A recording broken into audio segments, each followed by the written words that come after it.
Heads up mga ka-Airsofter! Welcome sa part 2 ng vlog ko, PJ Airsoft here. And in my previous vlog, I explained to you ano yung top 7 na dinadala ko in my Airsoft activities. So let me review it first. Then I'll proceed with I will show to you yung DIY case ko where I put everything. No, hindi pa to tapos. It's still on the process, but I'm so excited to share it with you. Okay? So, let me just review first. Ano yung mga dinadala ko every time I have my airsoft activities? First, yung green gas ko. Second, yung BBs at saka loader. Third, iPro. Tapos, yung timer. I'm using Special Pi. And then, 2 magazines. And of course, my gas blowback pistol. It's an CZ Shadow 2 na Airsoft by KG Works. And lastly, of course, my belt. At saka loader, yung magnet para pang hold ng magazine when I am having my show clear. Okay? Clearing the chamber. Tsaka yung quick draw na holster. Okay? So, these are the 7 things that I usually bring every time I'm having my airsoft activities. Now, today, I will be showing you my idea lang because I really love to do DIYs. So, I will share to you how can I keep all this in one case. So, DIY lang tayo guys ha. So, please bear in mind. This is just like a retaso ng foam, dew foam. Pumunta ko ng upholstery and I just asked for an extra dew foam. So, pinipaint ko guys using Pilox Matte Black. So, kina-cutter ko. These are my, okay, I do my cutting and of course marker when I cut. So, this is my cutting now. It's dry. And then, of course, another one, layer to. Okay, dalawang layer yan. Yun. Diba? Yun. Ganyan yan, guys. Para i-insert natin sa case mamaya.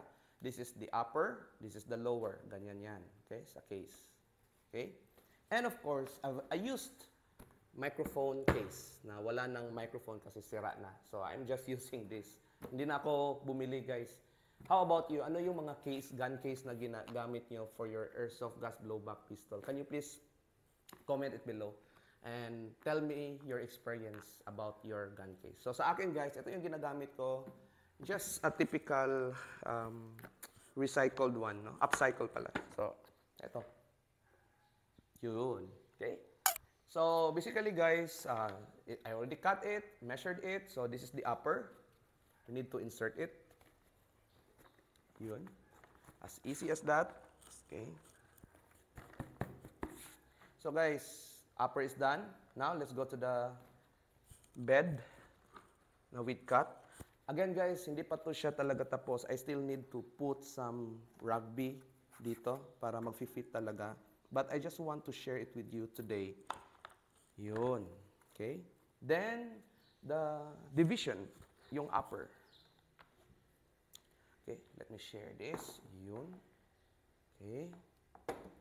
So, how about you guys? Do you have some DIY cases? Can you please comment it in the comment section para makita ko. No? It's good to share with our community sa airsoft enthusiasts natin. So, that's why I'm actually making this vlog para makita and maka-idea yung mga first-timer, yung mga enthusiast.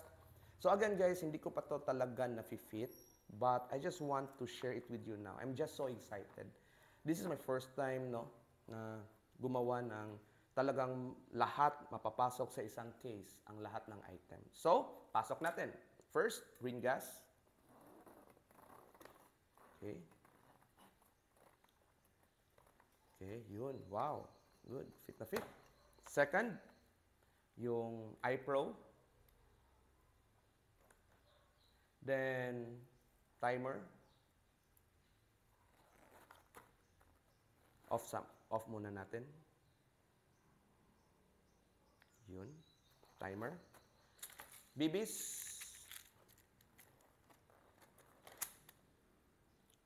Gas blowback.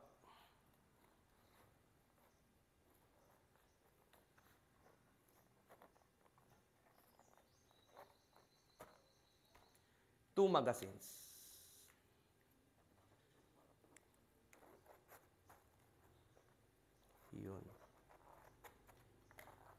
So guys, again, this is just a DIY. So yung, of course, yung 6 items ko, this is my first time ha, na finifit ko talaga sa case. So, let's just take that out. Look at that, guys. Woo! It's handy. In one case, 6 items are there, plus my belt. I'm done. So, that's my setup, guys. So, review natin, check natin. Of course, this is the 7th item, yung belt ko. And then, look at this now, guys. I will introduce to you my first ever DIY case. So, I can use this for my real steel and for my blowback pistol. I just asked for an extra foam sa isang upholstery store dito, and then I just use yung case ng microphone kasi wala na eh. Sira na yung microphone. So here we go. Welcome to my gun case.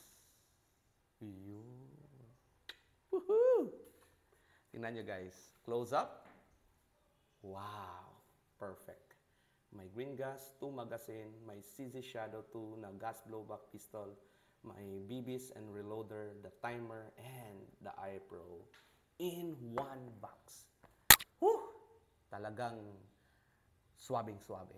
Alright? So guys, how about you? Do you have your own gun case? Can you please comment below yung ano nyo, yung setup nyo, yung mga things na nilalagay nyo so that we can learn from one another. Okay? So guys, I hope you enjoyed this vlog. And of course, this is my setup. So I'm so excited for this week's shooting because this is my first time to bring this no, sa ICTUS namin na Airsoft Fellowship. And I hope that tayong lahat naka-learn and naka-idea today. That's my goal here sa PJ Airsoft.